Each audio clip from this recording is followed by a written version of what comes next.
नमोस्तुते व्यासविशालबुद्धे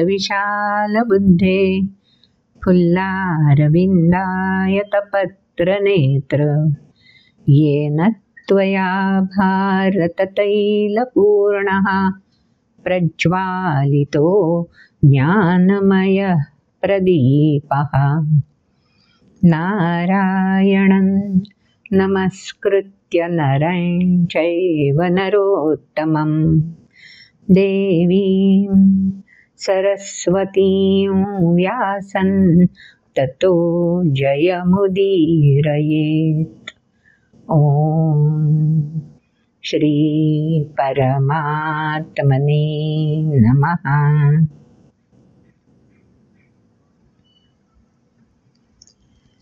मागच्या व्हिडिओमध्ये आपण विश्वरूप दर्शन या अध्यायाला सुरुवात केलेली आहे। दृश्य, चित्र आणि वाणी याचा सगळ्याचा सुरेख संगम या अध्यायामध्ये व्यासमुनींनी साधला आहे। म्हणजे हे चित्रण कसं करावं, वाणीच्या माध्यमातून कशा प्रकारे दृश्य चित्र समोर आणावं याचा एक परिपाठ व्यासमुनींनी आपल्यासाठी घालून ठेवलाय। असा हा नयनरम्य, श्रुतिरम्य म्हणजे श्रवणासाठी उत्तम असा हा सुंदर अध्याय आहे। आणि त्याच्यामध्ये अर्जुनानेच सुरुवात केली आणि अर्जुनाने महत्त्वाचं कृष्णाला सांगून दिलं, विगतः मोहा अयं मम। हा जो काय मला मोह पडला होता ना, कार्पण्य दोषोपहत स्वभाव, आठवत आहे? दुसऱ्या अध्यायाच्या सुरुवातीला अर्जुनाने सांगून दिलं होतं की मीच संभ्रमित झाले आहे, मलाच उलगडत नाहीये। पहिल्या अध्यायातही सांगितलं आणि दुसऱ्या अध्यायातही सांगितलं। आणि ते ऐकल्यावर कृष्णाने भगवद्गीतेतला संदेश, बोध, उपदेश म्हणूया, उपदेश शब्द हल्ली आवडत नाही ना कोणाला, पण मेसेज शब्द आवडतो, संदेश कृष्णाने अर्जुनाला द्यायला सुरुवात केली। आणि तो मेसेज ऐकता ऐकता अर्जुनाच्या मनामध्ये जे जे प्रश्न येत गेले ते अर्जुनाने कृष्णासमोर खुलेपणाने विचारलेत। आणि हे करत करत आपण विभूती योग अध्याय 10 तिथपर्यंत आपण सगळा भाग लक्षात घेतला। आणि 11व्या अध्यायाच्या सुरुवातीलाच अर्जुनाने म्हटलं, आता माझा भ्रमनिरास झाला, मोह नाहीसा झाला। कशाबद्दलचा मोह? स्वजनांबद्दलचा मोह नाहीसा झाला। अर्थात कारण त्यामुळेच तर अर्जुन गर्भगळीत होऊन गेला होता ना, त्याचे हात पाय शस्त्र उचलण्या योग्य देखील राहिले नव्हते, इतके अशक्त होऊन गेले होते। पण आता अर्जुन म्हणतोय की माझ्यातला हा जो मोह आहे, जो मनाला वेढून विळखा घालून बसलेला आहे, तो आता विगतः गतिशून्य होऊन गेलेला आहे। इतका काळ गतिमान होता बरं मोह, आणि आता मात्र त्याची गती संपली, फ्रीजच होऊन गेला तो मोह। आता पुन्हा काही तो मला विळखा घालू शकणार नाही। आणि म्हणून मला आता एक इच्छा आहे, कारण आता मी निर्भेळपणे, निर्धास्तपणे काही पाहू इच्छितो। आणि काय मागणी अर्जुनाने केली मागच्या व्हिडिओमध्ये आपण ती समजून घेतली आहे। आणि आपणही त्या आता प्रक्रियेमधून जाणार आहोत। विश्वरूप दर्शन अर्जुनाला बघायचं आहे आणि ते पाहण्याची क्षमता जर माझी असेल तर तू ते दर्शन मला घडवावंस, असंही अर्जुनाने विनम्रपणे भगवंतांना सांगून दिलंय। आणि त्यानुसार भराभर भगवंतांनी विश्वरूप दाखवायला सुरुवात केली आहे. फुगा कसा फुगवताना बघा, लहान मुलांनी फुगवायला घेतला तर त्याचा फुगवण्याचा वेग आणि एखाद्या पंपाच्या साहाय्याने आपण फुगवायला घेतला तर पंपानी फुगवण्याचा वेग फरक असतो ना दोन्हीमध्ये. तसंच घडलं. जशी अर्जुनाने मागणी केली तसा कृष्णाला इतका आनंद झाला की हेच तर मला अर्जुना तुला दाखवायचं होतं आणि तू मोहातून नष्ट झाल्यावरच हे पाहू शकला असतास. आणि तू स्वतः आता सांगून दिलास की मोहातून मी दूर झालोय, आता मला मोहाचा विळखा नाही राहिला. अरे मग मी तयारच आहे तुला हे दाखवायला. असं म्हणून भगवंतांनी जेव्हा भराभर सगळं दर्शन घडवायला सुरुवात केली तेव्हा अर्जुन नुसताच बघतोय, डोळ्यात भावच नाही आहेत कोणते, ना आश्चर्य, ना आदर, ना अवाकपण, नवल का विस्फारलेले नेत्र, काहीच नाही. तेव्हा भगवंतांनी अर्जुनाला दिव्य दृष्टी प्रदान केली. म्हणजे काय केलं? दृष्टिकोन बदलला. आजकाल हा शब्द फार आपल्याला ऐकायला मिळतो ना, दृष्टी बदलू नका, दृष्टिकोन बदला. अँगल बदलला की जो पॅनोरामा आपल्याला दिसतो तो वेगळाच असतो ना. कॅलिडोस्कोप, अँगल बदलला की वेगळं चित्र समोर येतं. बस तेच वेगळं चित्र कृष्णाच्याच माध्यमातून अर्जुनाला बघायला मिळावं म्हणून भगवंतांनी तो कॅलिडोस्कोप सारखा अर्जुनाच्या दृष्टीचा कोन निश्चितपणे बदलला असणार. आणि मग केवळ एक कोन बदलून नाहीये ना, पूर्ण 360 डिग्रीज. अरे बापरे, जे काय दर्शन अर्जुनाला घडेल ते आपणही अवाक होऊन न्याहाळणार आहोत. मग मागच्या वेळी आपण लक्षात घेतलं की पहिल्यांदा राहुटीमध्ये बसलेल्या राजापर्यंत संजयानी हे सगळं जे दृश्य संजयाला दिसलं ते त्यांनी राजापर्यंत पोहोचवलंय. वास्तव रूपामध्ये जे दिसलं तेच संजयाचं हे वैशिष्ट्य आहे. हा प्रतिनिधी राजाचा कसा असला पाहिजे, प्रधान राजाचा कसा असला पाहिजे आणि कमिटमेंट आजच्या भाषेमध्ये व्यासमुनींनी दिव्य दृष्टी दिल्यावर त्याच्याशी प्रामाणिकता कशी ठेवायची हे शिकावं संजयाकडून. मागे आपल्याला एका ताईने विचारलं होतं, मला वाटतं तो प्रश्न आपल्यापर्यंत पोहोचलाय की नाही कोण जाणे, पण तो प्रश्न फार सुंदर होता की हे सगळं संजयाचे श्लोक वगैरे करायचे कशाला, समजून घ्यायचं कशाला. हा प्रश्न जर का आपला झाला नसेल आधी तर आता तो बघणार आहात हा तुम्ही, आणि मग त्या प्रश्नाच्या अनुषंगाने ताईला उत्तर तर द्यायलाच हवं. मग काय उत्तर असणार आहे ह्याचं? संजयच तर असा प्रतिनिधी आहे, प्रामाणिक प्रतिनिधी आहे, प्रधान आहे की ज्यानं व्यासमुनींनी दिलेल्या दिव्य दृष्टीशी प्रामाणिक राहून राजाला रणांगणावरचं इत्तंभूत वास्तव कथन केलेलं आहे. हे संजयाचं महत्व आहे. मग ते आपल्याला त्याच्या श्लोकांमधूनच कळणार आहे ना. 11व्या अध्यायात संजयानेच अशा प्रकारे दिव्य दृष्टी जी त्याला मिळालेली आहे त्यानुसार भगवंतांचं दिव्य दर्शन कसं घडलंय त्याचं वर्णन मागच्या व्हिडिओमध्ये आपण सविस्तर समजून घेतलंय. आणि त्याच्या शेवटच्या श्लोकामध्ये आपण लक्षात घेतलंय की अर्जुन विस्मित होऊन, आश्चर्यचकित होऊन त्या रूपाकडे बघतोय आणि नम्रतेने नमस्कार करतोय. अर्जुनाला काय दिसतंय नेमकं ते तर आपल्याला आज समजून घ्यायचंय. पण आपल्या जयश्रीताई शितूत आहेत ना, त्यांचा पण एक प्रश्न आहे बरं का.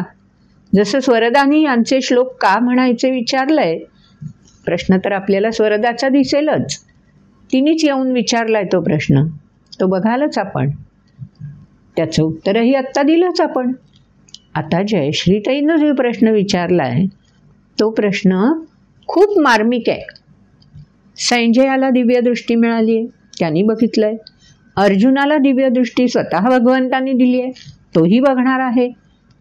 पण जेव्हा दूत बनून श्रीकृष्ण कौरवांच्या राजदरबारात गेले होते त्यावेळी दूत म्हणून कृष्णाने आपली भूमिका निभावायचं ठरवलं होतं. कृष्ण दूत म्हणून आला होता, पण दुर्योधनाला श्रीकृष्णाला दूत हे मानाचं स्थान देणं, दूत बनणं म्हणजे सोपी गोष्ट नाहीये.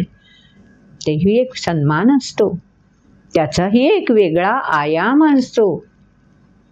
अंगद गेला होता ना दूत बनून, रामायण अभ्यासलं असेल तर माहिती असेल तुम्हाला. तसंच तो जसा श्रीरामांचा दूत बनून गेला होता तसाच या ठिकाणी स्वतः कृष्ण दूत बनून पांडवांच्या वतीने आलेला होता आणि राजा धृतराष्ट्राशी संवाद त्यांनी केलेला आहे. पण दुर्योधनही त्या ठिकाणी युवराज म्हणून बसलेला आहे.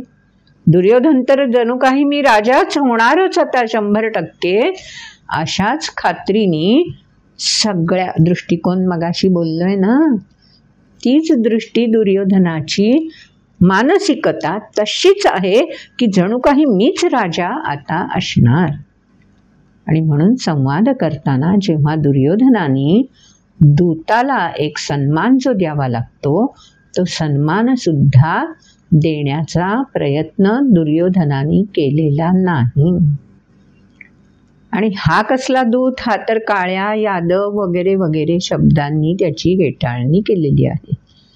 त्यावेळी स्वाभाविकपणे दूतानी सुद्धा जसं अंगदानी रावणाला सामर्थ्य स्वतःचं दाखवलं दूत म्हणून, आणि मी तर केवळ दूत आहे, श्रीरामांचं सामर्थ्य काय असेल त्याची केवळ मी प्रचिती दाखवतोय तुला, असं म्हटलं आणि नम्रपणे अंगदानी आपले सामर्थ्य प्रकट केलं. अगदी तसंच कृष्णही दूत बनून आलाय, पण दुर्योधन त्याला सन्मान द्यायला तयार नाहीये. आणि दुर्योधन असं बोलणं की जे संभाषण दूताशी योग्य नाही अशा प्रकारे बोलत असताना शेजारी पितामह भीष्म आहेत उपस्थित, आचार्य द्रोण आहेत, स्वतः राजा धृतराष्ट्र आहे आणि अन्य प्रतिनिधी पण असणारच ना राजदरबारात. या सगळ्यांच्या देखत दुर्योधन असं बोलत असताना वास्तविक राजाचं दायित्व आहे, कर्तव्य आहे. आणि राजाला नसेल जमत तर पितामह भीष्मांचं तर नक्कीच हे कर्तव्य होतं की त्यांनी दुर्योधनाच्या वाचेला लगाम घालायला हवा होता. सध्याच्या काळात वाचेला लगाम घालणं किती अवघड आहे आणि कोण कसे बहकत भरकटत सुटतात आणि बोलतात याचा आपण प्रत्यंतर कितीतरी वेळा घेतोच ना. तसा हा दुर्योधन अहम मन्यतेनी या दूताशी संवाद करत असताना ना पितामह भीष्मांनी थांबवलं, ना आचार्य काही म्हणाले, ना राजा काही म्हणाला. मग आता दायित्व कोणाचं आहे? ज्यांचा दूत बनून मी आलेलो आहे त्यांचंही सामर्थ्य दाखवायला हवं. आणि माझी दूत म्हणून का निवड झाली आहे, माझ्याकडे काय सामर्थ्य आहे तेही प्रचितीला आणून द्यायलाच हवं ना. आणि म्हणून श्रीकृष्णाने ते प्रचितीला आणून देण्यासाठी म्हणून आपलं सामर्थ्य त्या राजदरबारामध्ये प्रकट केलेलं आहे. पण राजा धृतराष्ट्र दृष्टीहीन, त्यामुळे जे सामर्थ्य कृष्णाने त्या ठिकाणी दाखवलंय ते राजा धृतराष्ट्र बघू शकत नाहीये. पितामह भीष्म कुरुकुलाशी प्रतिज्ञाबद्ध होऊन जोडले गेलेले, म्हणजे जणू काही आपल्या प्रतिज्ञेच्याच आवरणामध्ये स्वतःला अडकवून बसलेले. त्यामुळे पितामह भीष्म सुद्धा काहीही वाणीनी बोलत नाहीयेत. स्वाभाविक त्यांची दृष्टी सुद्धा एका विशिष्ट, मगाशी जो दृष्टिकोन शब्द बोललो ना, त्या एका विशिष्ट चक्रामध्ये, कोनामध्ये अडकून बसलेली आहे. तिला विशालत्व द्यावं आणि दुर्योधनाला रोखावं हे पितामह भीष्मांना सुद्धा नाहीये जमलेलं. आचार्य गुरु द्रोण तर राजदरबारामध्ये आहेत, पण गुरु म्हणून त्यांची नेमणूकच झालेली आहे ना हो, त्यामुळे तेही काही म्हणू शकलेले नाहीत. आणि अन्य तर राजदरबारी सगळे कौरवांशी जोडलेलेच, त्यामुळे त्यातलंही कोणी बोलत नाहीये. पण कृष्णाने मात्र आपलं सामर्थ्य प्रकट केलेलं आहे आणि जे विश्वरूप आता आपण नंतर संजयाने पाहिलं, राजा धृतराष्ट्रापर्यंत वर्णन पोहोचवलं. अर्जुन आता बघणार आहे तेच विश्वरूप तशाच पद्धतीने त्यावेळी राजदरबारात सुद्धा कृष्णाने दुर्योधनासमोर प्रकट केलंय. पण आत्ता जे वर्णन ऐकलंय त्याप्रमाणे जयश्रीताई खरं असणार ना? कोणाची दृष्टी झापड न लागलेली आहे सांगा बरं? त्यामुळे दुर्योधनाला अहंतेची झापड, पितामह भीष्मांना प्रतिज्ञेची झापड, गुरु द्रोणाचार्यांना कौरवांशी निष्ठेची झापड, राजा धृतराष्ट्र तर अंधच, आणि बाकी दरबारी दुर्योधनासमोर काय बोलू शकणार? त्यामुळे ते दर्शनही त्यांना घडलं नाही, होणंच शक्य नाही ना त्यात मागचा हेतू गर्भितार्थ कोणाच्याही लक्षात येऊ शकला. त्यामुळे कृष्णाने आपलं सामर्थ्य प्रकट केलं आणि दूत बनून जे दायित्व निभावायचं होतं की काय पांडवांकडे सामर्थ्य आहे मी त्या बाजूला असल्यामुळे हे सावध व्हावं, दक्ष व्हावं, म्हणून त्याच्या परीने त्यांनी दर्शन घडवलं. म्हणजे दूताची भूमिका कृष्णाने चोख निभावली. पण यातल्या कुणालाच त्याचा उलगडा होऊ शकलेला नाही आणि त्याची प्रचिती युद्धाच्या शेवटी परिणती मिळणारच आहे आपल्याला. जाणार होत आपण शेवटपर्यंत गीता शिकत शिकत.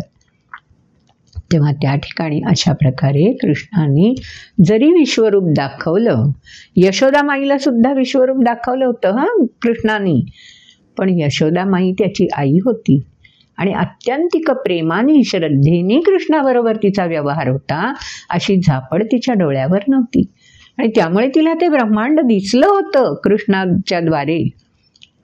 पण तिला ते स्मरण राहिलं तर पुन्हा आई आणि बाळ हा व्यवहार होऊ शकणार नाही, म्हणून कृष्णानेच तिला त्या ब्रह्मांडाची स्मृती राहणार नाही, आपल्यामध्ये ब्रह्मांड सामावलेलं आहे ही स्मृती राहू नये यासाठी कृष्णानेच खबरदारी घेतली होती.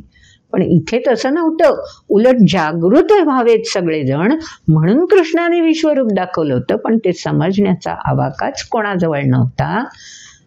त्यामुळे विश्वरूप दिसून सुद्धा परिणती काहीही घडलेली नाही. मला वाटतं जयश्रीताई आपल्याला आणि आपल्या माध्यमातून अनेकांना हा प्रश्न जर मनात असेल तर त्याचा उलगडा निश्चितपणे झाला असेल. आता आपल्याला आणखीन एका प्रश्नाकडे जायचं आहे, पण त्यापूर्वी अर्जुनाला काय काय दिसलंय त्याची उत्सुकता आपल्या मनामध्ये असणार आहे ना. आधी आपण अर्जुनाने काय काय पाहिलं त्याचे जे श्लोक आहेत, विस्मित होऊन नम्र राहून अर्जुनाने त्याला जे दिसलंय ते वर्णन केलेलं आहे असं आपण संजयाच्या शेवटच्या श्लोकामध्ये समजून घेतलंय. आता ते वर्णन आधी श्लोकबद्ध ऐकूया आणि नंतर त्याचं विवेचन बघूया. तेव्हा आता ऐकूयात आधी अर्जुनाने काय म्हटलं ते श्लोक. अर्जुन उवाच पश्यामि देवांस्तव देवदेहे सर्वांस्तथा भूतविशेषसङ्घान् ब्रह्माणमीशं कमलासनस्थमृषंश्च सर्वानुरगांश्च दिव्यान् अनेकबाहूदरवक्त्रनेत्रं पश्यामि त्वां सर्वतोऽनन्तरूपम् नान्तन्न मध्यन्न पुनस्तवादिं पश्यामि विश्वेश्वर विश्वरूप किरीटिनङ्गदिनैचक्रिणै च तेजोराशिं सर्वतो दीप्तिमन्तं पश्यामि त्वां दुर्निरीक्षं समन्ताद्दीप्तानलार्कद्युतिमप्रमेयम् त्वमक्षरं परमव्वेदितव्यं त्वमस्य विश्वस्य परन्निधानं त्वमव्ययः शाश्वतधर्मगोप्ता सनातनस्त्वं पुरुषो मतो मे अनादिमध्यान्तमनन्तवीर्यमनन्तबाहुं शशिसूर्यनेत्रं पश्यामि त्वां दीप्तहुताशवक्त्रं स्वतेजसा विश्वमिदन्तपन्तं द्यावा पृथिव्योरिदमन्तरं ह्यव्याप्तं त्वयैकेन दिशश्च सर्वाः दृष्ट्वाद्भुतं रूपमुग्रं तवेदल्लोकत्रयं जगत्त्रयं प्रव्यथितं महात्मन्। अमीहि त्वां सुरसङ्घा विशन्ति केचिद्भीताः प्राञ्जलयो गृह्णन्ति। स्वस्तीत्युक्त्वा महर्षिसिद्धसङ्घाः स्तुवन्ति त्वां स्तुतिभिः पुष्कलाभिः। रुद्रादित्या वसवो ये च साध्या विश्वेश्विनौ मरुतश्चोष्मपाश्च। गन्धर्वयक्षासुरसिद्धसङ्घा वीक्षन्ते त्वां विस्मिताश्चैव सर्वे। श्लोक तर ऐकले आपण. अर्जुनालाही आता जे दर्शन घडतंय, मी दर्शन शब्द वापरते हा. दृश्य वेगळं आणि दर्शन वेगळं. एकाच वेळी एकाच दृश्याकडे अनेक जण टक लावून बघत असतात, पण प्रत्येकाच्या मनामध्ये, मनापटलावर त्याचं जे चित्र रेखाटलं जातं आणि बुद्धीमध्ये त्याचं जे रजिस्ट्रेशन केलं जातं, नोंद घेतली जाते, ती वेगवेगळीच असते ना. आणि म्हणून एकाच दृश्याचं वर्णन कितीतरी वेगवेगळ्या पैलूंद्वारे सामोरं येतं.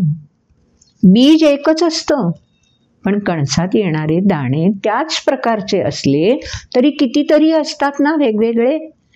आणि पुन्हा त्या कणसातल्या दाण्यांना आपण जो दाणा चवीने खाणार त्याची चव पण प्रत्येकाला वेगवेगळी जाणवते ना. ज्यानं बीज पेरण्याचं काम केलंय त्याला त्याची चव वेगळी, ज्यानं त्याची मशागत केली आहे त्याची चव वेगळी, ज्यानं ती कणसं काढून खुडून आणली त्याची चव वेगळी, आणि ज्यानं ते भरडून त्यातले दाणे अलग केले त्याची चव वेगळी, आणि बाजारातून विकत घेऊन जो त्या दाण्यांची चव घेणार आहे त्याची चव वेगळी असणार. बरोबर ना. तसंच संजयाने पाहिलंय, त्याचं वर्णन वेगळं, आणि आता अर्जुन जे बघतो आहे त्याचं वर्णन या श्लोकांमध्ये किती सुंदर केलंय ना. अर्जुनाला ते दिव्य माल्यांबरधरण वगैरे नाही हो दिसत आहे. बाहेरचं रूप गंधानुलेपनम असू दे ना कसंही, अर्जुनाची थेट दृष्टी कसं दर्शन घेते. पश्यामि देवांस्तव देव देहे. अर्जुनाला त्या विराट पुरुषाच्या देहामध्ये, पुरुष म्हणजे सामर्थ्य, विराट सामर्थ्य असलेल्या त्या आकारामध्ये, देह म्हणजे अस्तित्व, अर्जुन अजून अस्तित्वाशी जोडलेला आहे म्हणून त्याला तो देह म्हणजे ते आकार दिसतोय, आणि त्याच्यामध्ये सामावलेलं काय काय आहे ते अर्जुन बोलतोय. बघा, पहिल्या श्लोकामध्ये त्याला त्याच्यात सगळे देवगण दिसत आहेत, प्रत्यक्ष ब्रह्मा दिसत आहेत, पालनकर्ता विष्णू दिसत आहेत, सर्पलोक दिसत आहेत, काय नाना नाना जे जे सृष्टीमध्ये अर्जुनाने जे जे आत्तापर्यंत दृष्टीने पाहिलेलं आहे ते सगळं अर्जुनाला तिथे आढळतंय.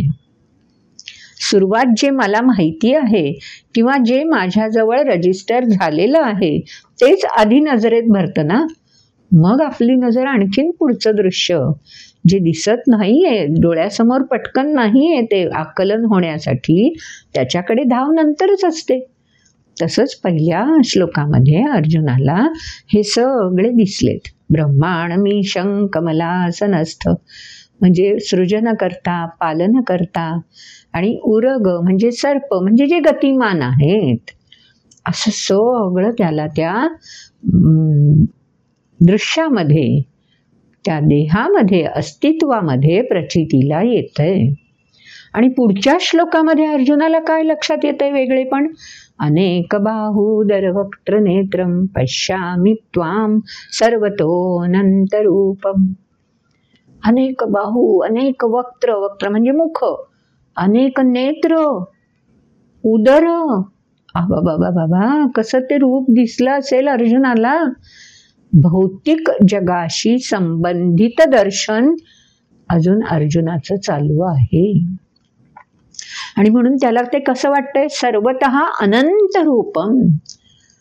नजर पोहोचणार नाही एवढा विस्तार, एवढी व्यापकता, एवढी अथांगता त्या रूपामध्ये अर्जुनाला प्रत्ययाला येते.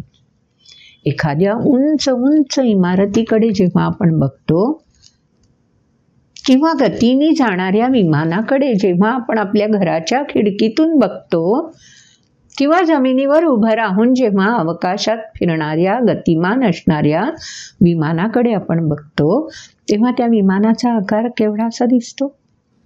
त्याच्यामध्ये एवढी माणसं कशी मावत असतील, कशी बसत असतील, केवढं अतर्क्य कोडं वाटतं ना आपल्याला. आणि त्याच्या गतीविषयी तर आपण अंदाजही नाही करू शकत. तसंच अर्जुनाचं घडलंय बरं. आणि म्हणून अर्जुनाच्या बोलण्यामध्ये सर्वतः अनंत रूपम, अथांगता, व्यापकता, एवढे बाहू, एवढे उदर, एवढं वक्त्र, एवढे नेत्र, हे कसं काय सगळं सामावलेलं आहे बरं.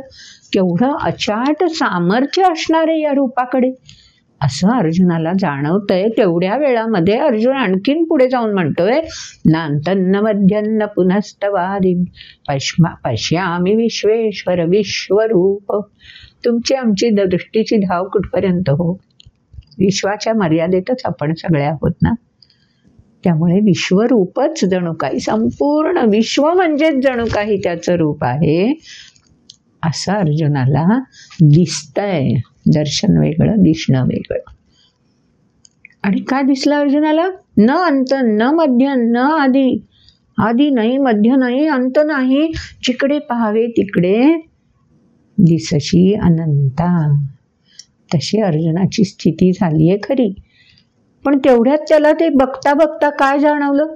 किरीटिनं गदिनय चक्रहस्त. अरे च, गदा दिसली. आधी खूप बाहू दिसलेत, आता त्या बाहूंमधलं सामर्थ्य कोणामुळे कळणार आहे म्हणून गदेचं वर्णन आलंय. कारण गदा ही सामर्थ्याचा, आज सुद्धा कुस्तीगीर चांदीची गदा मिळवतात आणि ती अभिमानाने बाहूंच्या सामर्थ्यानिशी पेलतात ना. तेव्हा गदिनय म्हणजे गदा धारण करण्याची क्षमता असलेले हे बाहू आहेत. आधी नुसते बाहू दिसलेत अनेक, आता त्या बाहूंमध्ये काय काय धारण करण्याची क्षमता आहे? गदिनय, चक्रिणय, वेगवान असणारं, गतिमान असणारं चक्र हातात असताना थोडीच त्याला गती असणार आहे. पण जेव्हा ते बोटावर चक्र असतं तेव्हा जरी स्थिर असलं तरी ते गतिमान होण्यासाठी सोडण्याची क्षमता ज्या बाहूंमध्ये आहे ते अर्जुनाला जाणवतंय. आता किरीटाचा काय संबंध बरं? किरीट म्हणजे तर ताज, मुकुट. आता हा किरीट, ताज, मुकुट कुठे असतो? मस्तिष्कावर. पण अर्जुनाला आधीच्या श्लोकामध्ये मस्तिष्क तर नाहीच. नांतन्न मध्यन्न पुनस्तवादी. आधी नाही, मध्य नाही, अंत नाही. मग हा किरीट कुठून दिसला अर्जुनाला? याचा अर्थ अर्जुनाला दृश्याकडून, दृष्टीमधून दर्शनाच्या दिशेने अर्जुनाचा प्रवास सुरू झालाय. हळूहळू त्याला जाणवायला लागलंय किरीटिनं म्हणजे सर्वश्रेष्ठता. केवळ मस्तकावर परिधान करण्याचं नाहीये ते आभूषण, त्याच्यामध्ये सर्वश्रेष्ठ असण्याची ज्याच्यामध्ये क्षमता आहे त्याला किरीटधारी म्हटलं जातं ना. म्हणून आता अर्जुनाला त्या रूपामधलं सर्वश्रेष्ठत्व प्रचितीला येत आहे. त्याच्या बाहूंमधलं गदेसारखं शस्त्र पेलण्याची क्षमता अर्जुनाला जाणवते. आणि संक्रमित, गतिमान करण्याचं, संक्रमित होण्याचं सामर्थ्य या बाहूंमध्ये आहे, हेही अर्जुनाला जाणवतंय. म्हणून हे शब्द आलेत. 11वा अध्याय ना व्यासमुनींनी इतका सुंदर गर्भितार्थ त्याच्यामध्ये भरून ठेवलाय. जितकं समजून घ्यावं तितकं आणखीन खोलवर आपण त्याच्यामध्ये डुबी मारू शकतो. अजून त्या श्लोकामध्ये पुढे म्हटलंय, नुसतं सामर्थ्य नाही अर्जुनाला जाणवलंय. तेजो राशीम सर्वतो दीप्तिमंतम अनंतम. दीप्ती म्हणजे तेज, आणि दीप्ती म्हणजे पण जर तेज असेल तर तेजो राशीम पुन्हा म्हटलेलंच आहे. मग दीप्ती म्हणजे काय? दीप्ती म्हणजे तेजो राशीची तेजस्विता. तेजस्विता ही वृत्ती आहे आणि ती वृत्ती नेत्रातून, त्वचेद्वारे, आपल्या हालचालींमधून, गतिमानतेतून ही तेजस्विता प्रकट होत असते. आणि तेजोराशी असल्याशिवाय ही तेजस्विता प्रकट कशी होईल? आणि जो अनंत रूपामध्ये, अथांग व्यापकतेमध्ये सामावणार नाहीच ना व्यापकता. म्हणून अर्जुनाला त्या अथांगतेमध्ये तेजोराशी दिसते. आणि स्वाभाविक त्यामुळे त्यातली तेजस्विता ती सुद्धा अनंत आहे. तेजस्वितेचा सुद्धा थांग लागत नाही. विज्ञानाने तेजस्विता काउंट करता येते. आजकाल ऑरा मोजला जातो यंत्रांनी वगैरे, ऐकलं असेल आपण हा ऑरा शब्द. प्रत्येक व्यक्तीचा ऑरा असतो, तेजस्विता असते आणि ती त्या यंत्राच्या साहाय्याने मोजता येते. कोणाची तेजस्विता कशा प्रकारची आहे तेही म्हणे रंगावरून समजतं, म्हणे नाही, प्रत्यक्ष विज्ञानानेच हे सिद्ध केलेलं आहे. ती तेजस्विता प्रत्येक व्यक्तीजवळ असेल तर ह्या अनंत सामावणाऱ्या, अनंतात अथांगतेत असणाऱ्या ह्या रूपाची तेजस्विता देखील अनंतच असणार ना. काय सुंदर वर्णन अर्जुन करतोय. कारण अर्जुनाला ती दिव्य दृष्टी साक्षात भगवंतांकडून मिळाली म्हणून ही अनुभूती अर्जुन मिळवू शकतोय. तेव्हा दिव्य दृष्टी ही अनुभव देत नाही, ती अनुभूती प्रचितीला आणून देते. हा दिव्य दृष्टीतला फरक आहे. अजून पुढच्या ओळीत काय सांगितलं? पश्यामि त्वां दुर्निरीक्ष्यं समन्तात् दीप्तानलार्कद्युतिमप्रमेयम्. अप्रमेयम्, अप्रमेय, प्रमेय म्हणजे सीमितता, अप्रमेय म्हणजे अथांगता, अपरिमित. काय अपरिमित आहे? अनल, अर्क. अनल म्हणजे अग्नी, अग्नीतलं तेज. अर्क म्हणजे सूर्य, सूर्याकडचं तेज. तेव्हा आपल्या दृष्टीला तेजस्विता किंवा तेज तुलना कोणाशी आपण करू शकतो? जे दृष्टीला अग्नी दिसतो, सूर्य दिसतो, त्याच्याशीच तेजाची तुलना करणार ना. म्हणून अर्जुन म्हणतोय दीप्त, अनल, अर्क म्हणजे तेजायमान असणारे हे जे अग्नी किंवा अर्क म्हणजे सूर्य आहेत, त्यांचं तेज, द्युती म्हणजे तेज, त्याच्यापेक्षाही अपरिमित. संजयाला पण ते दिसलंय, पण संजयानी वर्ण सहस्र सूर्य एका वेळी आकाशात प्रकाशले तर त्याच्यापेक्षा जास्त. पण इथे मात्र अर्जुन तेज नाही म्हणते, भासस्तव, भा नाही आहे. अर्जुनाला तेजस्विता दिसते की जी मोजण्याच्या पल्याड, अप्रमेयम, मोजण्याच्या पल्याड आहे. त्याची जाणीव अर्जुनाला, ते दर्शन अर्जुनाला घडू शकतंय. म्हणून अर्जुनाची दिव्यदृष्टी आणि संजयाची दिव्यदृष्टी याच्यामध्ये फरक आहे. कारण सहस्र सूर्य परिमित झालं हो, पण इथे मात्र अर्जुनाला अथांगता, व्यापकता, अपरिमितता, ती दृष्टी, दर्शन अर्जुनाला घडतंय. अजून पुढच्या श्लोकात अर्जुन काय म्हणतोय? आता वास्तवाशी भेटतोय बरं. त्वम अक्षरम, तुझं अविनाशित्व मला जाणवतंय. कारण अनंत जेव्हा प्रकट होणार तेव्हा त्या अनंतामध्ये जे जे सामावलेलं आहे ते काय असणार आहे? अविनाशित्व. म्हणून त्वम अक्षरम 8व्या अध्यायामध्ये या संबंधी आपण लक्षात घेतलंय.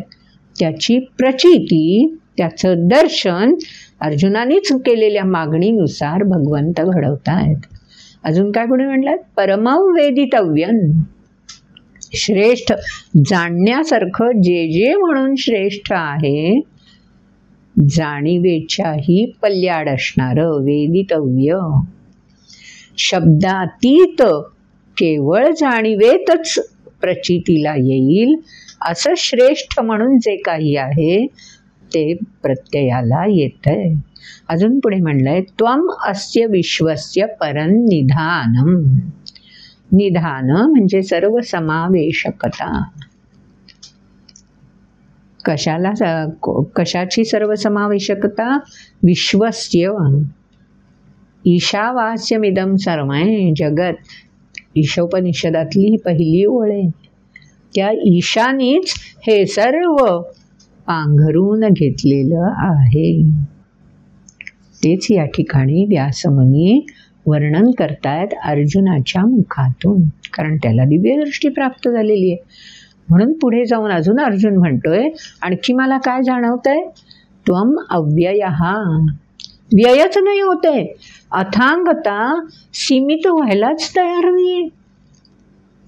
कितीक विस्तार असावा? कल्पनाच करता येणार नाही असा हा विस्तार अव्यय घटणारा नाही. आणखीन काय म्हटलंय? सगळ्यात महत्वाचं जर विशेषण असेल तर ते हे गीतेमध्ये आलेलं विशेषण आहे. अन्य ग्रंथांमध्ये हा शब्द नाही. शाश्वत धर्म गोप्ता. शाश्वत म्हणजे सनातन, अनादी. धर्म म्हणजे सृष्टीला सुचारू चलनासाठी प्रवृत्त ठेवणारा, नियमांनी बद्ध स्वतःहून राहणारा, त्याला म्हणायचं धर्म. अनुशासित, स्वयंशिस्त, आणि एकदा जो दायित्व म्हणून स्वीकारलेला आहे तो गुणधर्म कायम तसाच्या तसाच संक्रमित करत राहणारा, त्याला म्हणायचं धर्म. असं काय असणार आहे? अनेक वेळा आपण या धर्म शब्दाविषयी दाखले घेतलेले आहेत. पाणी कायम प्रवाहीच असणार, बर्फ प्रवाही, वाफ प्रवाही. ती वाफ सर्वदूर जेवढी म्हणून जागा मिळेल तेवढी व्यापणार. पण पाणी मात्र थेंबाला थेंब जोडलेला राहून प्रवाही होणार. पाण्याचं प्रवाही पण वेगळं, बर्फाचा गुणधर्म वेगळा, वाफेचा गुणधर्म वेगळा, पण तिन्ही रूप त्याला म्हणायचं पाणीच. घन झालं की बर्फ आणि वायुरूप झालं म्हणजे पंचमहाभूतांमध्येच याचा विस्तार सामावलेला आहे. म्हणून धर्म हा सृष्टीशी निगडित आहे. जिथे जिथे बद्धता आहे, अस्तित्व आहे, तिथे तिथे हा धर्म प्रचितीला येतो. पण तो शाश्वत आहे, अनादित्वाशी जोडलेला पण अस्तित्वामध्ये असणाऱ्या मार्फत प्रचितीला येणारा, या दोन्हीचा मेळ राखणारा तो गोप्ता, रक्षक. काय सुंदर वर्णन एका शब्दामध्ये व्यासमुनींनी केलंय आणि आपल्यापर्यंत अर्जुनाच्या मुखातून आणून पोचवलंय. हे शब्द भगवंताचे नाही आहेत, हे अर्जुन बोलतोय. त्वमव्यय शाश्वत धर्म गोप्ता सनातनस्त्वं पुरुषो मतो मे. माझ्या दृष्टीने मला जे दर्शन घडतंय ना त्या दृष्टीने तू अनादी तूच आहेस. आणि पुरुष म्हणजे सामर्थ्यवान. तुझ्या सामर्थ्याची प्रचिती मला येते.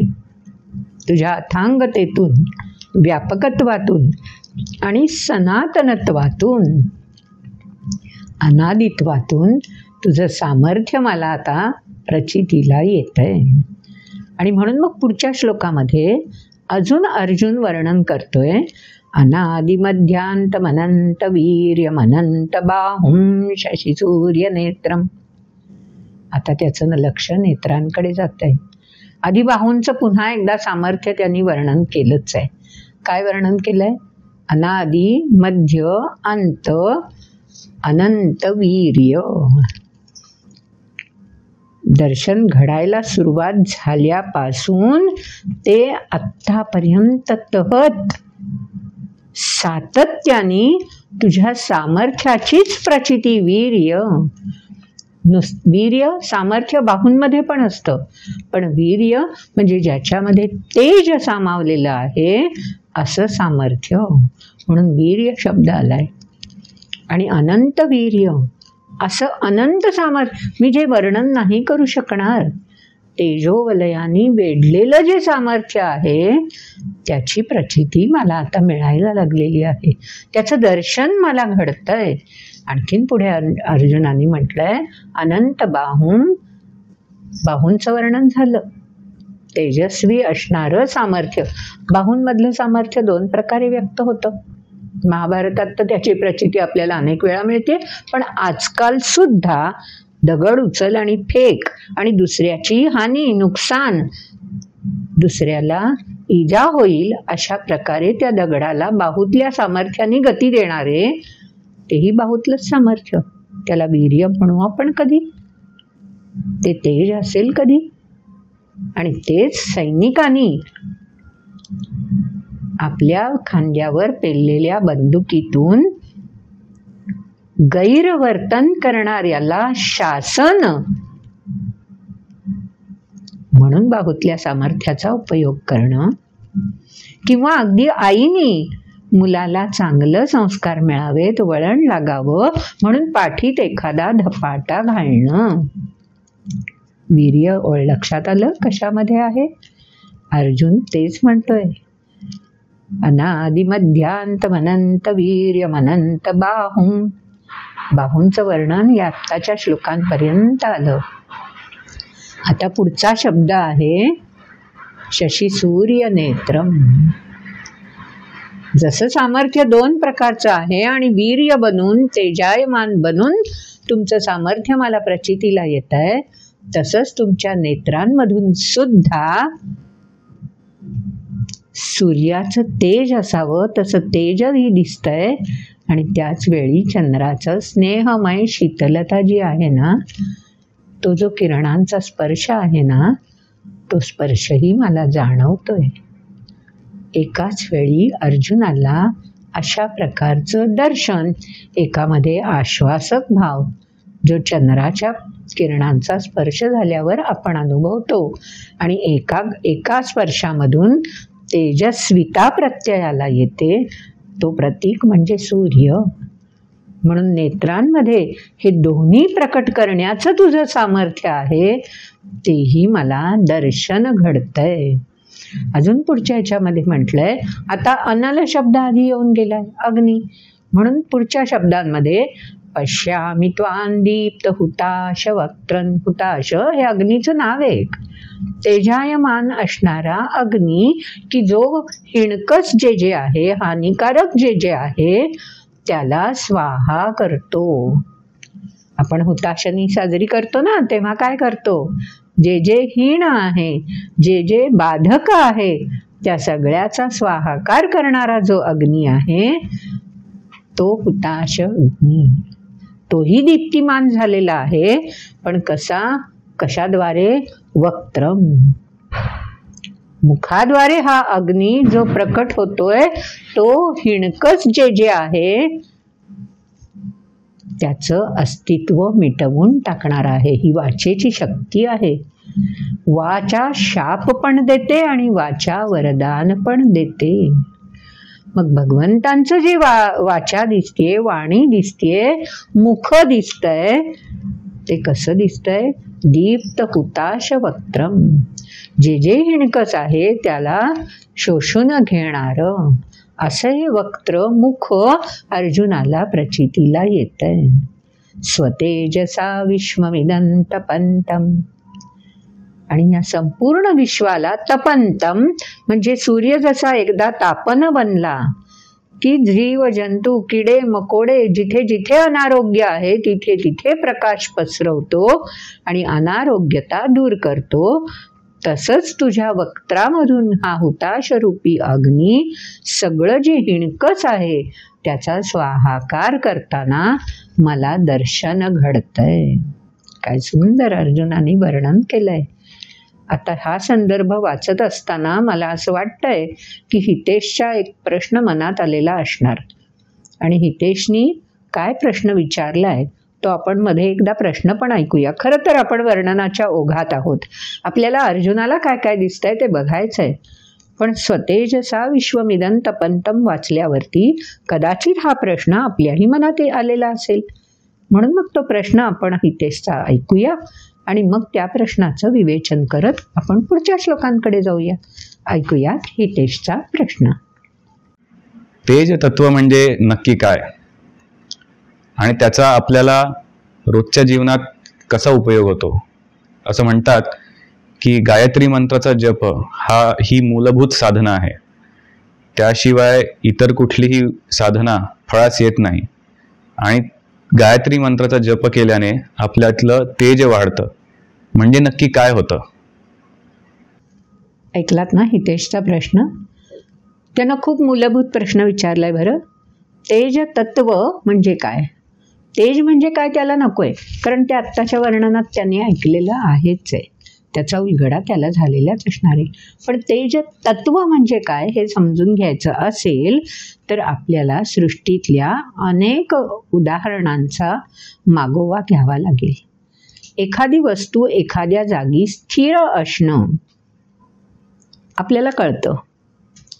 तीच वस्तू अगदी कॅरम बोर्डवर जेव्हा मुलं खेळतात त्यावेळी काय होतं, सोंगटी आपल्या जागी स्थिर असते, ती गतिमान होते ना. केव्हा, बरोबर स्ट्रायकरनी तिच्यापर्यंत गती पोहोचवली की मग ती पुढे गतिमान राहते. किती काळ गतिमान राहते, कारण तिला अखंड संघर्ष करावा लागतो गतिमान राहण्यासाठी. मग आपण कॅरम बोर्डवर काय करतो बरं, बरोबर पावडर पसरतो ना, त्यामुळे काय होतं, एकदम बोर्ड स्मूथ गुळगुळीत बनतो आणि कमी संघर्षामध्ये त्या गोटीला सोंगटीला जास्त गती प्राप्त होते. तेज तत्व म्हणजे गतिमानता. पण ह्या गतिमानतेसोबतच तेज म्हणजे शिवत्व, अशी गतिमानता की जी लाभदायी हितकारी आहे, त्याला म्हणायचं तेज तत्व. शिवाचं तांडव नृत्य आपण पाहिलेलं आहे आणि शिवाचं नृत्यही आपण अनुभवलेलं म्हणजे वेगवेगळ्या माध्यमांद्वारे. पण त्यातलं शिवत्व हे जे तत्व आहे ना, ते त्व या शब्दामुळे, ह्या जोडाक्षरामुळे आपल्याला उलगडतं. जेव्हा तांडव शिवाचं, आपण नुसता तांडव हा शब्द जरी बोललो तरी आपल्या डोळ्यासमोर शिवच येतात. आणि शिवांचं तांडवातलं तेज ते पाहताना आपण नुसते विस्मित नाही होत, भयावह आहे, त्यातल्या भयकारितेची जाणीव आपल्या चित्तामध्ये जागते. वीज तेजमानच असते, पण ती विजेचं तेज बघताना आपल्याला डोळे दिपून जातात. तेव्हा तेज तत्व असं आहे एक की जे प्रत्ययाला येताना आपल्याला गतिमानतेचा प्रत्यय देतं, आनंद देतं. आणि एक तेज असं असतं की जे आपल्याला भयावह दिपून टाकणारं, अंधत्वच दृष्टीसमोर आणणारं. तेव्हा तेज तत्व अशा दोन्ही प्रकारे आपल्या सृष्टीमध्ये आपल्याला प्रत्ययाला येत असतं. म्हणून मग स्वाभाविक आहे त्यांनी त्याचा पुढचा प्रश्न जो विचारलेला आहे की त्याचा आपल्याला कसा उपयोग होतो. खूप छान प्रश्न आहे. आता तेजतत्व दोन प्रकारचं समजलं आपल्याला. मग आपल्याला कोणत्या तेजतत्वाचा उपयोग होईल बरं? दिपवून टाकणाऱ्या तेजाचा होईल उपयोग? होईल ना. कसा होईल? अशा प्रकारचं तेज आपल्याद्वारे कधीही प्रकट होऊ नये की एक क्षणभर प्रकटलं आणि लुप्त होऊन गेलं. कारण ते लुप्त होताना कदाचित अनेकांना भस्म करू शकतं. मग असं तेज आपण व्हावं का? कारण व्यक्तीशी जोडलंय, आपल्याला कसा उपयोग होतो असा प्रश्न त्यांनी विचारलाय. मग आपल्याला जे उपयोगी तेज आहे ते कोणतं बरं? जसं उगवताना सूर्य उगवतानाही तेजायमान असतोच, उगवतानाही हे तेज तत्व आहे याची प्रचिती आपल्याला देतोच. पण त्यावेळी त्याचं जे तेज आहे ते तेज आपण नेत्रांद्वारे सामावून घेऊ शकतो. कारण तेजाचा संबंध दृष्टीशी आहे, बरोबर ना. त्यामुळे ते तेज आपण दृष्टीद्वारे सामावून घेऊ शकतो उगवत्या सूर्याचं.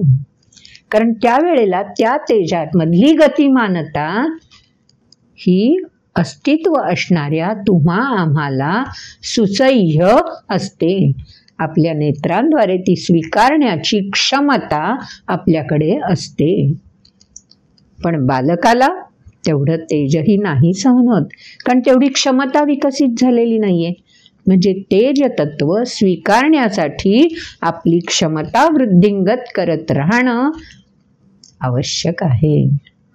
म्हणजे तेज तत्वाचा असा उपयोग आपल्या क्षमतेच्या विकासाशी जोडलेला असतो. म्हणून मग सूर्योपासना केली जाते की हळू किंवा ज्योतीकडे एकटक बघत राहणं ही सुद्धा काही साधक उपासना म्हणून साधना म्हणून करत असतात आणि ते तेज तत्व स्वीकारण्याची आपली क्षमता, दृष्टीची क्षमता वृद्धिंगत करत असतात. तेजतत्व का असं स्वीकारण्याची क्षमता वाढवायची? का बरं आपली क्षमता विकसित तेजामुळे करायची? कारण आपल्या शरीरातला प्रत्येक अणुरेणू हा गतिमान आहे, स्टॅग्नंट नाही आहे, स्थिर स्टॅटिक नाही आहे. आजच्या भाषातले हे शब्द आहेत हा सगळे. तो कायनेटिक एनर्जी असलेला आहे, गतिमान असणारा आहे आणि गतिमानतेमध्येच तेज कायम असतं. म्हणून आपली क्षमता अशी विकसित करायची की आपला देह कर्म करण्यासाठी सदैव प्रवृत्त होऊ शकेल त्या तेज तत्वाला सामावून घेऊन. मग अजून हितेशनी पुढचा प्रश्न विचारलाय. खूप छान हितेश, तूही काहीतरी नक्की साधना करत असणार किंवा रोज निदान गायत्री जप तरी नक्कीच करत असणार असं तुझ्या प्रश्न विचारण्यावरून लक्षात येत आहे. आपल्यापैकी अनेक जण गायत्री मंत्र जाणत असतील. आपण म्हणावा का न म्हणावा का, म्हटल्याने काय फरक पडतोय? बरोबर हितेशनी तसाच प्रश्न विचारलाय. गायत्री मंत्रामध्ये ओम भूर भुव स्वहा त्रैलोक्य जे म्हटलं जातं ना, त्या त्रैलोक्याचा उल्लेख आहे. तत् सवितृर्वरेण्यम, त्याच्या तिन्ही त्रैलोक्यामधल्या तिन्ही भू भुव आणि स्वहा या सगळ्याचा संबंध परस्परांशी जसा आहे तसाच तिन्हीचा एकत्रित संबंध हा तेज तत्वाशी आहे. तिन्हीमध्ये अव्याहतपणे गतिमानता आहे. म्हणून स्वर्गती, भूगती आणि भूगती. आपण पृथ्वी गतिमान नाहीये. अरे पृथ्वी म्हणजे तर गुरुत्व, जडत्व वगैरे म्हटलं जातं. पण आपण विज्ञानाने हे सिद्ध केलेलं आहे की पृथ्वी सुद्धा अखंड गतिमान आहे. मग ही गती जसं जसं तेज तत्व सामावलं जाईल तशी ती वृद्धिंगत होणार आहे. म्हणून पृथ्वीतलं बीज जेव्हा सूर्याचं तेज तत्व स्वीकारतं तशी तशी त्याची क्षमता वृद्धिंगत होत जाते आणि त्याला सहाय्यकारी पृथ्वीची गतिमानता होते. काय सुंदर विज्ञान आहे हो हे. आणि विज्ञानातून हा गायत्री मंत्र आपल्याला ज्ञानाकडे घेऊन जातो. म्हणून गायत्री मंत्रातले जे शब्द आहेत ते आपल्याला विज्ञानाशी जोडतात. तर त्यामधलं तेज जे आहे ते आपल्याला ज्ञानाच्या दिशेने, तमसोमा ज्योतिर्गमय.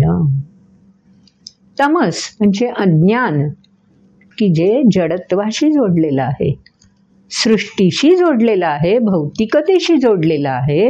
आणि ज्ञान म्हणजे जे तेजाशी पोहोचण्याची क्षमता प्रदान करणारा आहे. असा हा गायत्री मंत्र आहे. आणि ह्या गायत्री जपाची साधना केली की आपल्यातलं तेज वाढतं असं म्हणतात. याचा अर्थ गतिमानता स्वीकारण्याची आपली क्षमता वृद्धिंगत होत जाते. म्हणून जसे जसे आपण युवक होत जातो, तारुण्यामध्ये प्रवेश करतो, तशी तशी ही गतिमानता अधिक कार्यरत व्हायला हवी ना.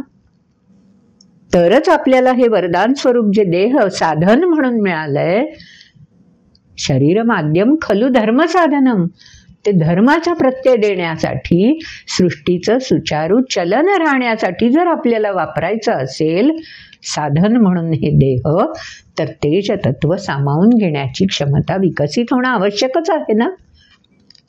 तेच तर या गायत्री मंत्राच्या जपाचं सामर्थ्य आहे. आणि त्याचा प्रत्यय आपल्यालाच आपल्या कार्यमग्नतेतून आत्मानंदाकडे नेता येतं, मिळत राहतो, तृप्ती समाधान मिळत राहतं.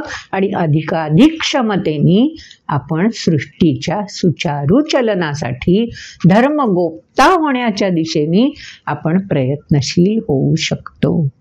आपल्या ऋषीमुनींनी हे तेज तत्व जाणलं होतं, त्यातलं हे मर्म उकलून बघितलं होतं आणि आपल्या आचरणातून प्रचितीलाही आणून दिलं होतं. म्हणून तर आपली सनातन संस्कृती अव्याहतपणे दिगंतामध्ये आजही सर्वश्रेष्ठपणे विराजमान आहे. सुंदर प्रश्न विचारलायस. मला वाटतं आता या गायत्री मंत्राचं महत्त्व आपल्यापैकी सगळ्यांनाच कळलं असेल. ज्यांनी अजून कधी गायत्री मंत्र ऐकला नसेल, वाचला नसेल, त्यांनी जरूर वाचावा. त्याला नाही हो कसलं बंधन, ना कुठल्या लौकिक धर्म, जात, पंथ कशाचं नाही आहे. कारण हे आपल्या देहाशी जोडलेलं आहे, गतिमानतेशी जोडलेलं आहे आणि आपल्या क्षमतेशी जोडलेलं आहे. ज्याला ज्याला मानव देह प्राप्त आहे त्या सगळ्याला या गायत्री जपाचा हाच फायदा होणार आहे. तेव्हा हे कुठल्या संकुचित कोणासाठीच नाही आहे. हे इतकं व्यापक आहे जितकं तेज तत्व व्यापक आहे. तेव्हा जरूर या सगळ्यांनीच आपल्यापैकी प्रत्येकाने हा गायत्री मंत्र समजून घ्यावा, त्याची उपासना करण्यासाठी प्रयत्न करावा आणि आपली क्षमता विकसित करून घेऊन निश्चितपणे समाजहितासाठी ती वापरावी. हा सुंदर अर्थ ह्या गीतेशच्या प्रश्नाच्या माध्यमातून आणि या 11व्या अध्यायाच्या स्वतेजसा विश्वमिदं तपंतम, सर्व विश्वाला गतिमान करण्याचं सामर्थ्य, या दीप्त हुताश वक्त्रम, जे हिणकस आहे ते शोषून घेण्याचं सामर्थ्य आणि जे तेजायमान आहे, गतिमान आहे, ते विकसित करण्याचं सामर्थ्य, हे दोन्हीही कसं परस्पर पूरक आहे ते 11व्या अध्यायामध्ये अर्जुनाच्या माध्यमातून व्यासमुनींनी आपल्यापर्यंत आणून पोचवलंय. मला वाटतं हितेशच्या प्रश्नांचाही त्याला उलगडा झाला असेल, त्याच्या निमित्ताने आपल्या सर्वांनाही कळलं असेल. आणि आता अर्थातच अजून अर्जुनाला काय दिसतंय ते आपल्याला जाणून घ्यायचंच आहे. पुढच्या श्लोकामध्ये अर्जुनाने काय जाणलंय बघा. द्यावा पृथिव्योरिदमंतरम हि. मधल्या दरम्यान श्लोक विचारला असला तर पुन्हा श्लोक ऐका हा मागे जाऊन, आपल्याला ती सुविधा उपलब्ध आहेच. अर्जुन आता द्यावा पृथिव्यो इदम अंतरम हि. जसं आपण आपादमस्तक आपल्या देहाचं वर्णन करताना पायापासून मस्तकापर्यंत म्हणतो ना, तसं सृष्टीचं वर्णन करताना काय म्हणणार. द्यावा पृथिव्यो, अवकाशापासून धरित्रीपर्यंत, असाच मधला स्पॅन असणार ना, अवकाश असणार ना. म्हणून आता त्याच्याकडे अर्जुनाचं लक्ष वेधलं जात आहे. आणि अर्जुन काय म्हणतोय. व्याप्तन्त्वया एकेन. अरे ते जे काय मला आत्ता दिसतंय ना, तुझं रूप, अस्तित्व, ते अस्तित्व असं काही विशाल आहे. अवकाशापासून पृथ्वी, मुळात अवकाशाला आकाशही ठेंगणे वगैरे म्हटलं जातं, कवी म्हणतात. आकाशाला हात लावता येतो का कोणाला, तेही कवीच म्हणतात, बरोबर ना. त्यामुळे अवकाशाचं वर्णन आणि सामावून घेणं शक्यच नाहीये हो. तीच तर व्यापकता आहे, अथांगता आहे. आणि तेच अर्जुन म्हणतोय, हे सगळं त्वया एकेन व्याप्तम. हे जे काय तुझं बाह्य वर्णन रूप दिसतंय ना, त्या एकट्यानेच हे सगळं व्यापलेलं आहे. हे पण मला प्रचितीला येतंय. आणि नुसतं उभा आणि विस्तार नाहीये, अवकाश ते पृथ्वी नाहीये ना, सगळ्या दिशा पण व्यापल्या गेल्या ना. कारण अवकाश फक्त उत्तरेकडे आहे नाही ना, सर्वच दिशांना व्यापून राहणारी तुझी अथांगता आहे. तूच व्यापून राहिलेला आहेस हे पण मला जाणवतंय. अजून पुढे अर्जुन म्हणतोय, दृष्ट्वा अद्भुतम रूपमग्रंथमेदल्लोकत्रयं प्रव्यथितं महात्मन्. दृष्ट्वा, पाहून, बघतायत सगळेजण. म्हणजे बघा हा, आपल्याला जो प्रश्न पडतो की अर्जुनाला हे विश्वरूप दिसतंय, पण अर्जुन सगळ्यांकडे नजर आहे त्याची. अर्जुन म्हणतोय, दृष्ट्वाद्भुतम रूपमुग्रंत वेद. हे असं उग्र रूप, एवढं विशाल, एवढं व्यापक तुझं रूप पाहून, म्हणजे रणांगणात असलेल्या प्रत्येकाला हे दर्शन घडतंय. मग ते दृष्टीला दिसतंय त्या प्रमाणात दर्शन सुरुवातीला आपण बोललोय. त्यामुळे ज्याच्या दृष्टीची जशी क्षमता तसंच दर्शन त्याला घडणार ना. जसं मी वस्तूच्या एका बाजूनी बघत असेन तर मला त्या बाजूनी जेवढं दिसतंय तेवढंच दिसणार आहे वर्णन. दुसऱ्या बाजूनी जी व्यक्ती बघत असेल तिच्या आवाका जेवढा दृष्टीचा तेवढंच त्याला दिसणार आहे. मग आपल्याला सर्व बाजूंनी जर ती वस्तू बघायची असेल तर आपल्याला प्रदक्षिणा घालावी लागते, बरोबर. तेव्हा दृष्टीची कक्षा जेवढी विस्तारित असेल त्या प्रमाणातच दर्शन घडणार. आणि अर्जुनाला मात्र अलौकिक दर्शन घडणार, कारण त्याला दिव्य दृष्टी मिळालेली आहे.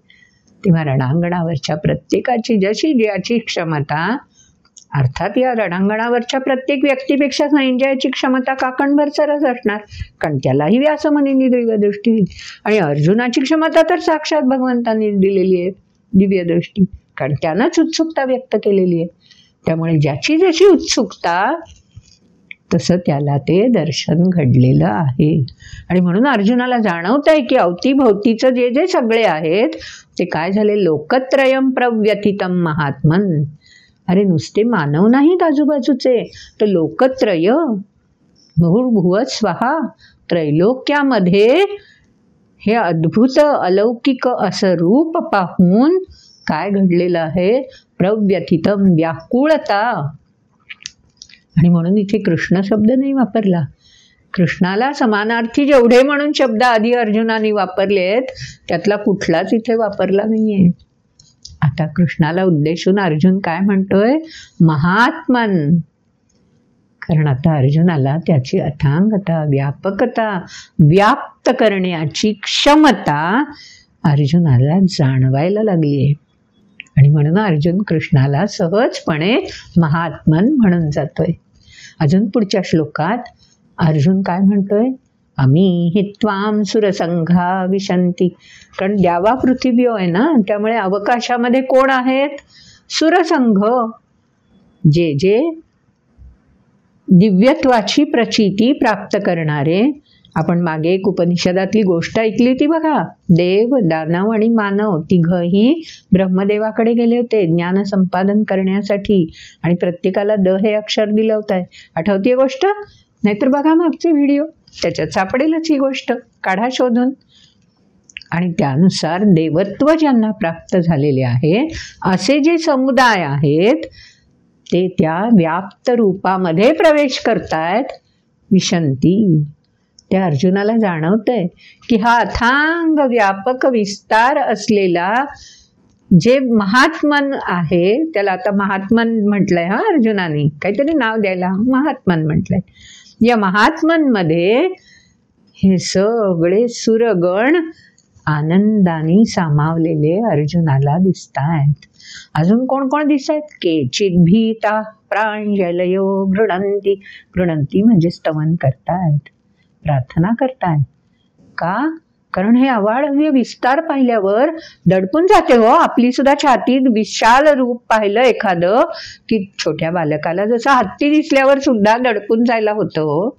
नकळत आपलं बोट त्यांनी धरलेलं असेल तर ते घट्ट पकडलं जातं, आपल्याला जाणवतं.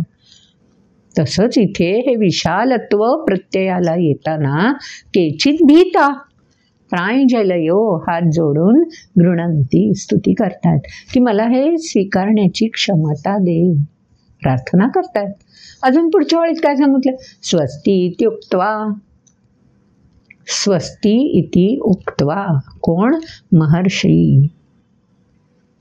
ज्यांनी याची प्रचिती अखंड साधनेतून व्रतासमान जीवन जगून आपली क्षमता, मगाशी आपण तेजतत्व बोललोय ना, ज्यांनी क्षमता विकसित केलेली आहे आणि त्या तेजाशी संधान ज्यांनी जोडून घेतलेलं आहे ते महर्षी मात्र ह्या अथांगतेला, ह्या व्यापकतेला स्वस्ती इति उक्त्वा, असाच प्रत्यय सर्वांना सदैव मिळत राहू दे, अशी प्रार्थना, असा आनंद स्तुवन्ति त्वां स्तुतिभिः पुष्कलाभिः.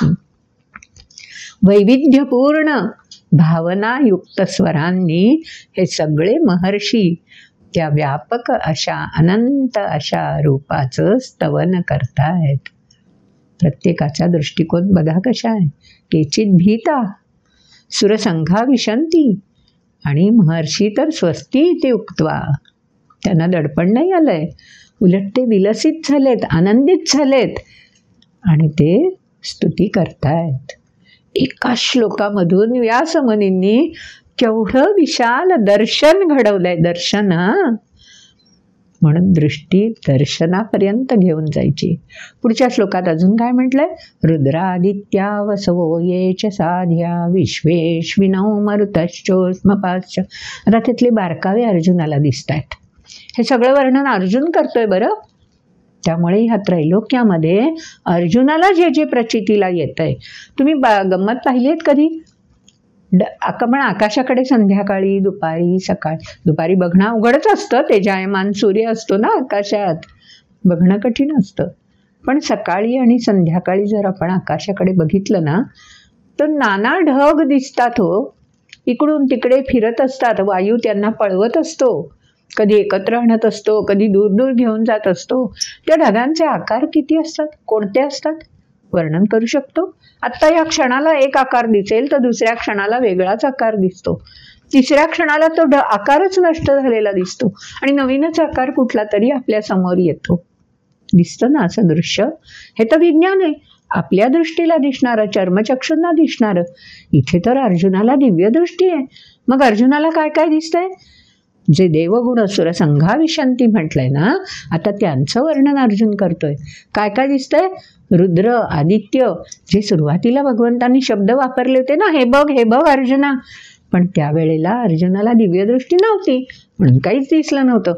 पण आता दिव्यदृष्टी प्राप्त झाल्यावर अर्जुनाला सुरसंघ म्हणजे कोण कोण दिसत आहेत त्याचं वर्णन या श्लोकात आहे. मग शोधून काढू शकता तुम्ही. रुद्र, आदित्य, वसु, अश्विनी कुमार, गंधर्व, विश्वेदेव. चारही ओळींमध्ये हे सुंदर वर्णन जे अर्जुनाच्या अभ्यासातून अर्जुनाला माहिती झालेलं देवत्व आहे आणि त्यांना नामाभिधान अर्थात आपल्या शास्त्रांनी दिलेलं आहे, ते सगळे अर्जुनाला त्यांची दर्शनं घडतायत. काय सुंदर रचना आहे, काय सुंदर वर्णन आहे. असा हा 11वा अध्याय. 9व्या अध्यायात राजगुह्य उलगडून दाखवलंय, तर 10व्या अध्यायामध्ये सृष्टीतली विशेषत्वानी परमात्म्याची रूपं जिथे तेजायमान झाली आहेत, प्रकट झालेली आहेत, त्याचं वर्णन केलंय. आणि आता 11व्या अध्यायामध्ये तर साक्षात भगवंत अलौकिक दृष्टी अर्जुनाला देऊन आपल्याला सुद्धा आपल्या दृष्टीची व्यापकता, विशालता कशी विकसित करता येऊ शकते याचा प्रत्यय देत आहेत. असा सुंदर हा 11वा अध्याय. किती जाणून घ्यावं आणि किती वर्णन करावं. जेवढं चिंतन मनन करूया ना, तेवढं वर्णन आपल्याला अधिकाधिक उलगडत जाईल. आजच्या व्हिडिओमध्ये इथेच थांबूया. पुढचं वर्णन अजून ऐकायचंच आहे, पण आजचा व्हिडिओ इथे संपन्न करूया. आवडला असेलच, कारण भगवंतांचं विश्वरूप आहे. लाईक जरूर करा आणि आपल्या आप्तेष्ट मित्रांना शेअर पण करा. हे अर्थात विज्ञानातलं आहे ना, लौकिक अर्थाने सांगायला हवंच, कारण आपण यंत्राद्वारे जोडले गेलेले आहोत म्हणून हे सांगायचं. सबस्क्राईब केलं नसलं तर जरूर सबस्क्राईब करा. आणि हो, बेल आयकॉन क्लिक केलात ना, म्हणजे आपल्याला व्हिडिओ आल्याची सूचना मिळत राहील. नोटिफिकेशन म्हणतो ना पण त्याला, ते मिळत राहील. भेटूया पुढच्या व्हिडिओमध्ये. असंच विश्वरूप दर्शन आपणही घेण्याचा प्रयत्न करूया आणि प्रत्यय मिळवूया. नमस्कार.